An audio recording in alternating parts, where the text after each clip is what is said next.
Hi, you right? It's Mr. Britton here.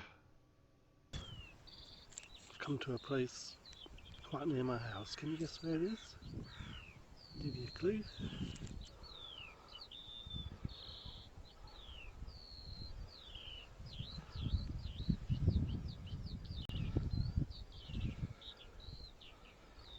That's right, we've come to Richmond Park. We're going to be thinking about energy flow through the ecosystem, looking at food chains. Can you see the deer over there? Let's zoom in a bit. We'll be talking about them a bit later. Anyway, where does it all start? Where does all this energy come from in the first place?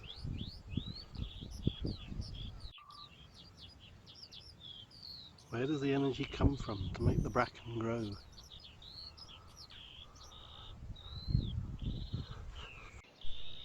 Of course, it's the sun. 93 million miles through space, and the light energy hits the plants, and all that energy is ready to be used. But what do the plants use it for?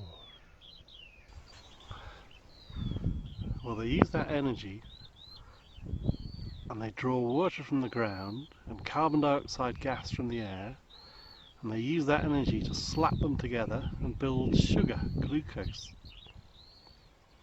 Of course, then they've got to build the rest of themselves.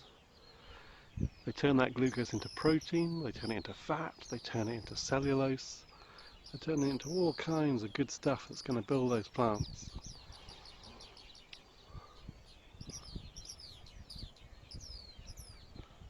And then something comes along and eats it, maybe. Animals. Animals get all their nutrients from plants. You had it for breakfast. What did you have for breakfast? Probably came from plants. Did you have bacon for breakfast? That doesn't come from a plant, does it? No, it doesn't. It comes from a pig. But where did the pig get its energy from? Plants, maybe. Pigs eat a lot of vegetables. Plants make their own food from carbon dioxide and water. They produce their own food. They're called producers. They're the first thing in the food chain. What might be next in this food chain?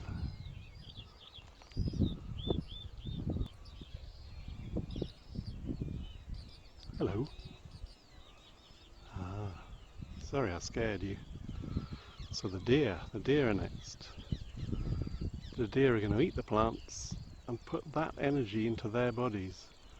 See how much nutrient they can extract to build themselves, to grow. But what eats the deer? Nothing much in this park. They've got no natural predators in this park. Foxes, maybe. Maybe a fox could just tackle a little baby deer if it was separated from its mother, but I'm not really sure. I don't think that happens very often. So what feeds on the deer? Well, we're going to find out later.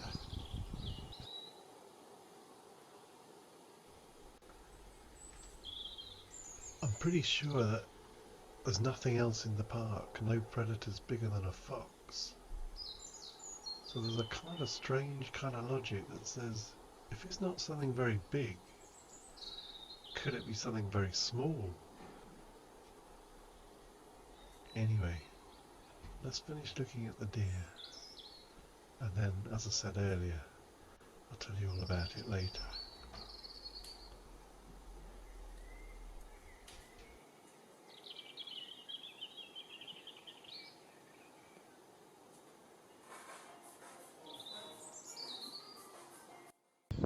Wait a minute, what's this?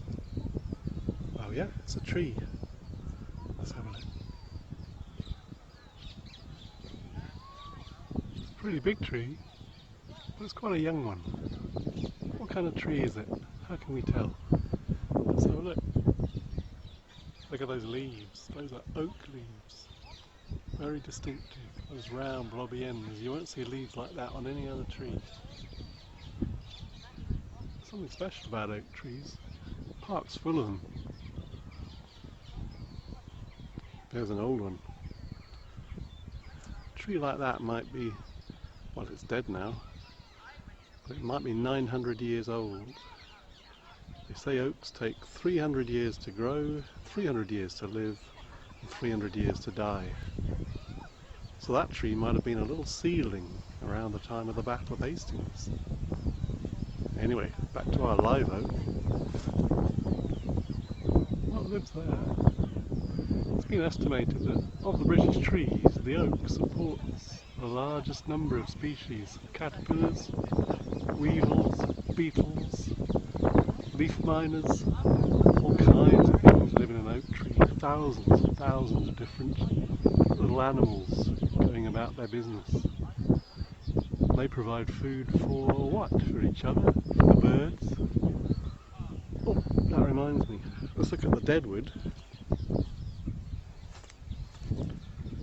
Deadwood provides food for all kinds of things as well. Stag beetles. What's that? Hi, tiny little green bug. What are you doing? Eating something maybe. Scraping off some mould, eating some fungus. Part of the great food web that the oak tree provides.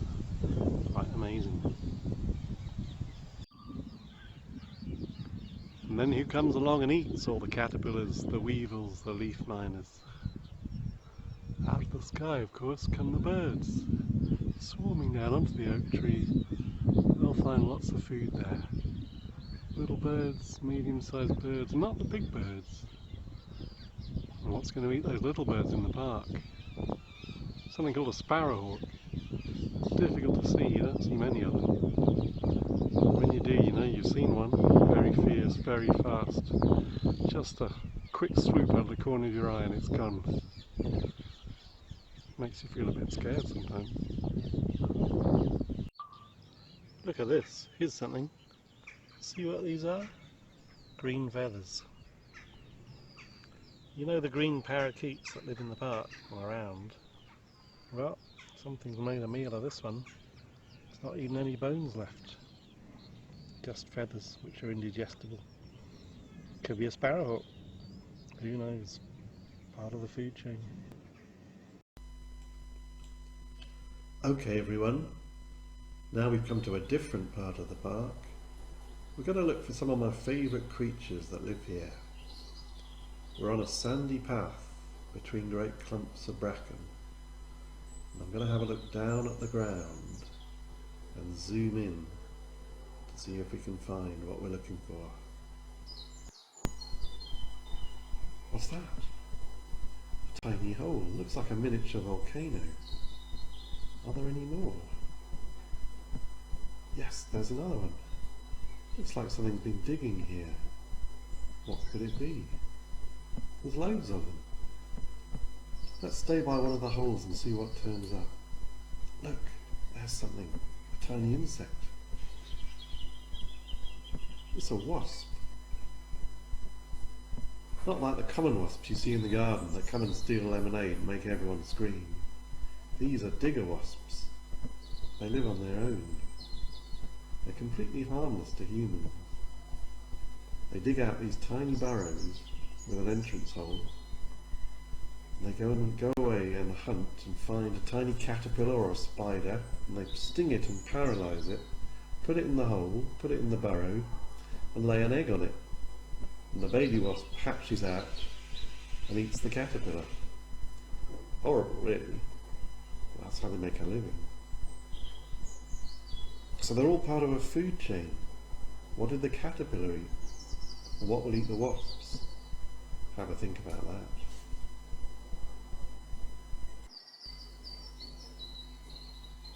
Here's another one. Going into its burrow. What's it going to do down there? Look after its babies maybe.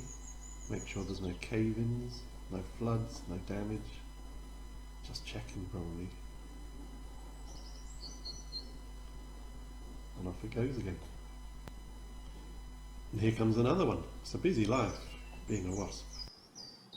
Okay, so earlier on I said I'd try and show you what was eating the deer. And we're going to have a look.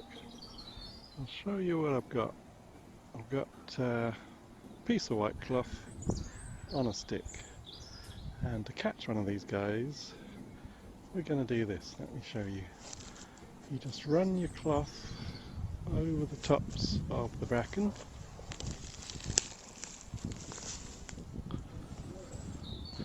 take it along the edge. This is called flagging, by the way. And then we'll see if anything wants to be caught. Aha, there we go. One on the flag. Let's see if we can get in there. Will that still focus? Not sure. But that is a baby deer tick. When a deer comes by in the bracken, they grab a hold, they sink in their mouth parts, and they start to suck some blood. Quite amazing things, because they're very tiny, and in their entire lifetime, which lasts a few years, they only need, perhaps nothing, oh there we go, there's a beautiful shot. So they are preying on the deer effectively. Doesn't worry the deer very much. They can give a tiny little bit of blood and not notice. The ticks love it. They also suck human blood if you're not lucky, which is why I tend not to sit on the floor in the park or walk through the bracken. It's quite safe otherwise though. Right, let's put this one back where he lives.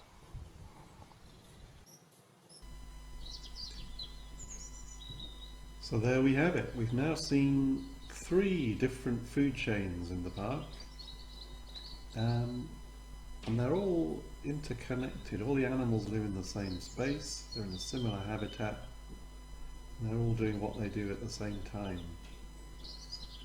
And without the predators and without the producers, those things couldn't exist. Without the sparrowhawk, there'd be too many small birds and they'd run out of food because they'd eat it all. And without the wasps, there'd be too many caterpillars and they'd eat all the food plants and they'd starve to death. So everything needs each other species to control it and keep it on the straight and narrow. And we call that phenomenon interdependence. Everything depends on everything else. And that's how a balanced ecosystem works. So your task is going to be to sort those 3 food chains out and draw me a diagram of the 3 food chains. I'll give you an example on a PowerPoint slide I'm going to show you.